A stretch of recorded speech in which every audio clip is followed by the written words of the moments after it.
Bismillahirrahmanirrahim. Assalamualaikum warahmatullahi wabarakatuh. Selamat pagi anak-anak semuanya. Bagaimana kabar kalian hari ini? Alhamdulillah, luar biasa, tambah semangat. Allahu Akbar. Baik anak-anak semuanya, berjumpa kembali dengan Ustadz Raffi dalam materi fikih kelas 5 semester 1. Kita masih melanjutkan materi minggu lalu tentang zakat fitrah membersihkan jiwa.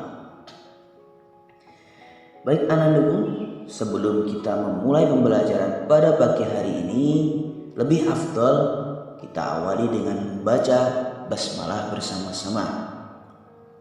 Karena ada suatu hadis, berlandaskan suatu hadis, kullu amrin dzi balin la yubtada'u bismillah fahu aqta. Setiap perkara yang memiliki tingkah baik la yubtada'u bismillah, yang tidak diawali dengan membaca basmalah fahu aqta, maka percuma.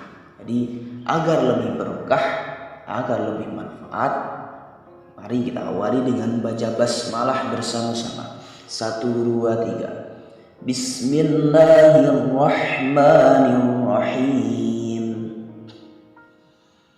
Baik anak-anakku, kita langsung ke materi. Minggu lalu kita telah mempelajari tentang pengertian zakat fitrah, dasar hukum zakat fitrah, ketentuan zakat fitrah. Untuk hari ini kita akan mempelajari lanjutannya, yaitu tentang penerima zakat fitrah, tata cara menunaikan zakat fitrah, dan yang terakhir hikmah menunaikan zakat fitrah. Untuk mempersingkat waktu, langsung saja kita ke materi yang akan kita bahas hari ini. Sebelumnya, mari kita baca ayat Al-Quran yang dijadikan sebagai landasan penerima zakat, orang-orang atau golongan yang berhak menerima zakat. Kita awali dengan baca ta'awudz bersama-sama. Basmalah. A'udzu billahi minasy syaithanir rajim. Bismillahirrahmanirrahim. Innamas shadaqatu lil fuqara'i wal masakin wal 'amilina 'alaiha wal mu'allafati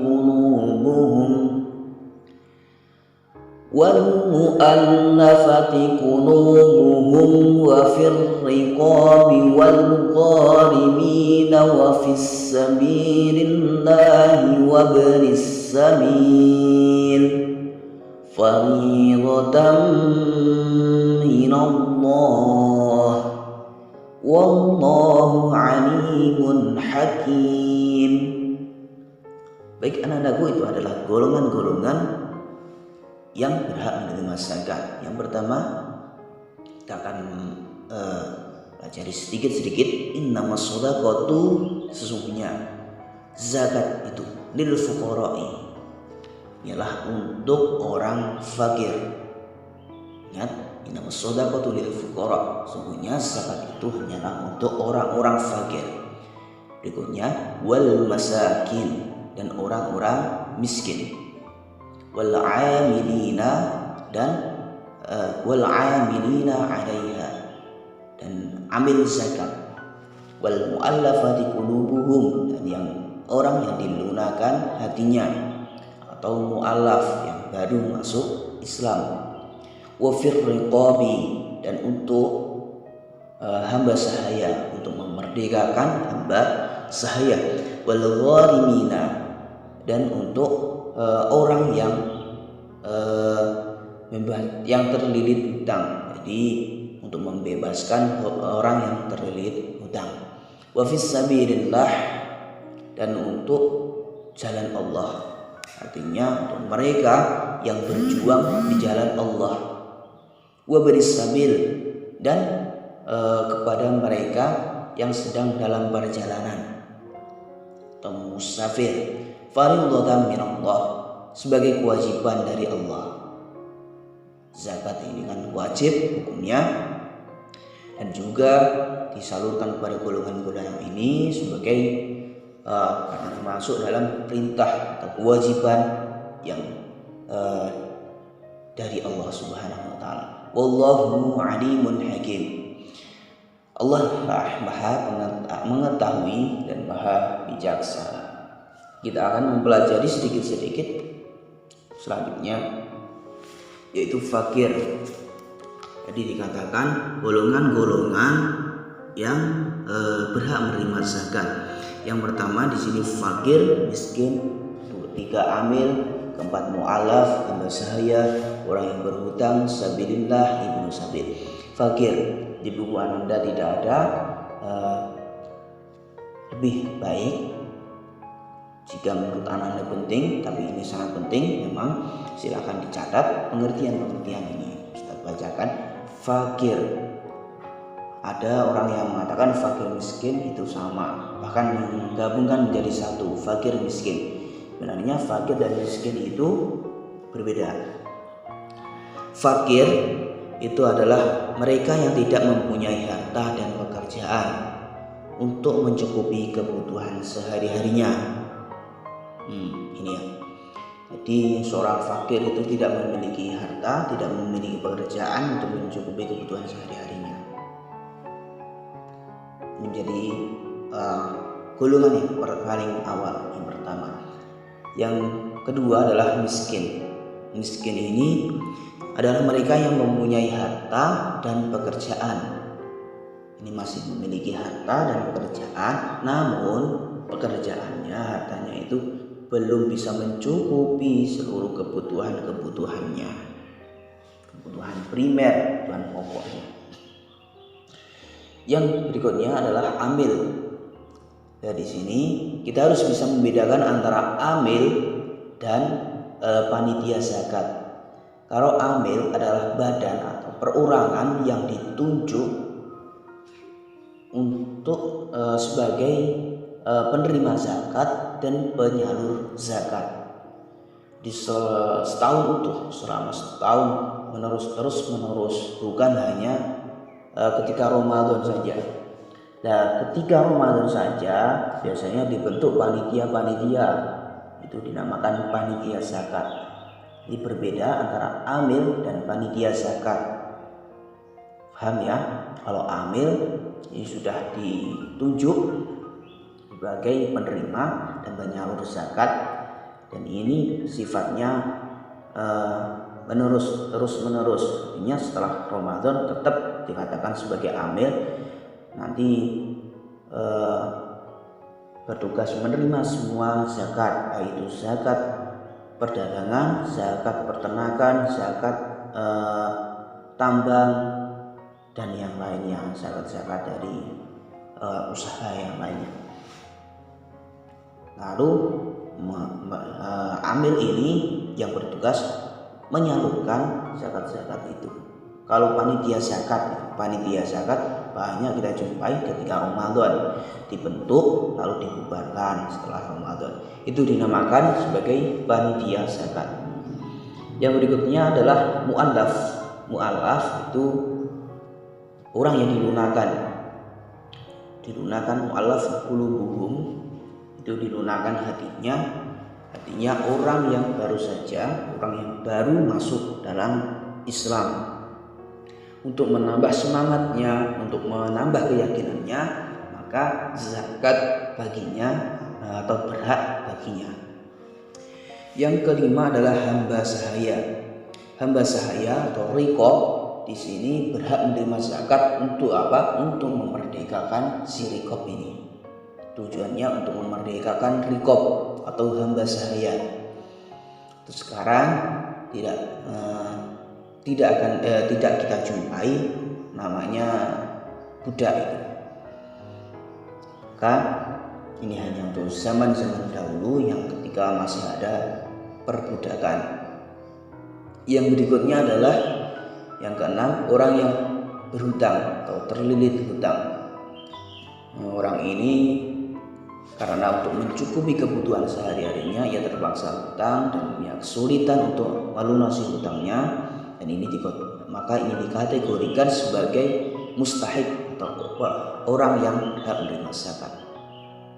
Yang ketujuh adalah sabilillah, itu untuk mereka yang berjuang di jalan Allah, entah itu berdakwah ataupun yang lainnya. Ya, mereka terus menghibahkan hidupnya untuk Islam, untuk Allah. Yang kedelapan adalah Ibnu Sabil. Ibnu Sabil ini musafir, orang yang dalam perjalanan. Zaman dulu banyak kita jumpa, zaman dulu itu banyak, bukan kita jumpa ya. Zaman dulu itu banyak orang-orang musafir, orang-orang yang merantau itu.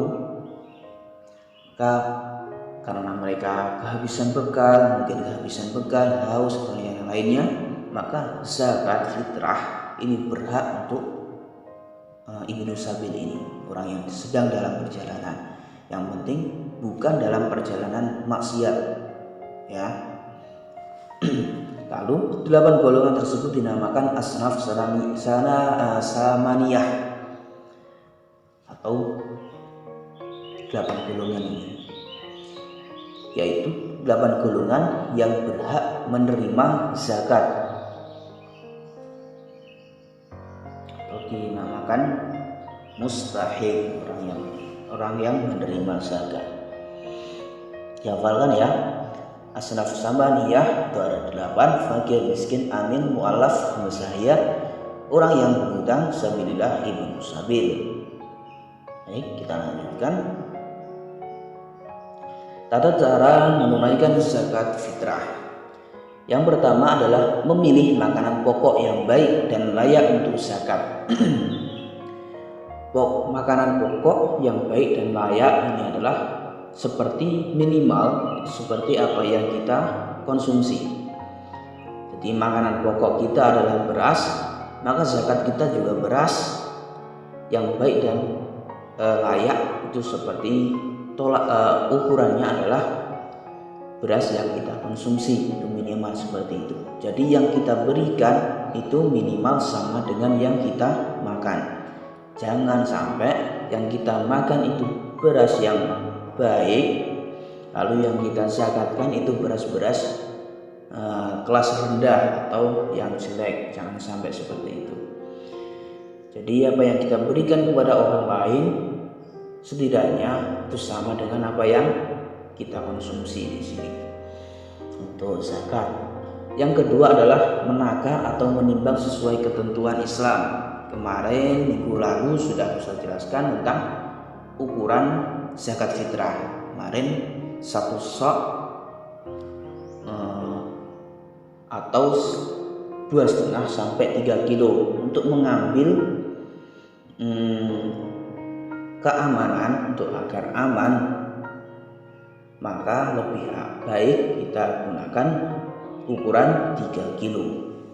Yang ketiga yaitu mengantar kepada yang berhak, tadi asnaf samaniyah atau 8 golongan tadi yang berhak menerima zakat, atau kepada amil zakat. Ini bisa langsung kepada fakir, miskin sampai 8 tadi, atau kepada amil. Nanti amil yang akan menyampaikan atau memberikan zakat kita kepada 8 golongan tadi. Itu ya. Berikutnya adalah hikmah menunaikan zakat fitrah. Yang pertama, jiwa menjadi tentram. Kenapa kok menjadi tentram? Karena apa? Karena kita telah menunaikan kewajiban kita. Seumpama di Ramadan kita zakat pada awal Ramadan, maka hari berikutnya di akhir Ramadan kita akan tenang-tenang. Kita akan tenang sampai yakin bahwa kita telah sudah pernah zakat di awal Ramadan. Jadi tentram hatinya. Seperti itu.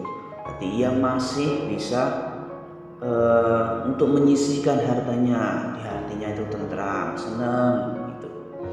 Yang kedua adalah ikut merasakan keberian yang diderita kaum fakir miskin. Dengan kita memberikan sebagian dari harta kita, zakat fitrah, minimal zakat fitrah di sini, maka kita akan mampu merasakan apa yang fakir miskin rasakan. Jadi ketika hari raya fakir miskin dapat makan, kita harus memikirkan seperti itu. Kita bisa ketika memberikan kepada orang lain, orang fakir miskin, mereka akan sangat berterima kasih. Dan itu kita akan merasakan bagaimana rasa syukur dari rezeki yang telah diberikan oleh Allah kepada kita. Yang ketiga adalah menumbuhkan kesadaran terhadap orang yang tidak mampu. Di sini akan semakin kuat ikatan antara kita sebagai yang memberikan zakat dan kepada orang yang menerima zakat. Sini akan ada tali silaturahim, akan ada hubungan yang lebih erat, hubungan yang lebih rekat di antara kita dengan orang lain. Nah, maka itulah fungsi dari setia kawan seperti itu. Salah satunya fungsi dari setia kawan yaitu menumbuhkan rasa saling peduli terhadap orang lain.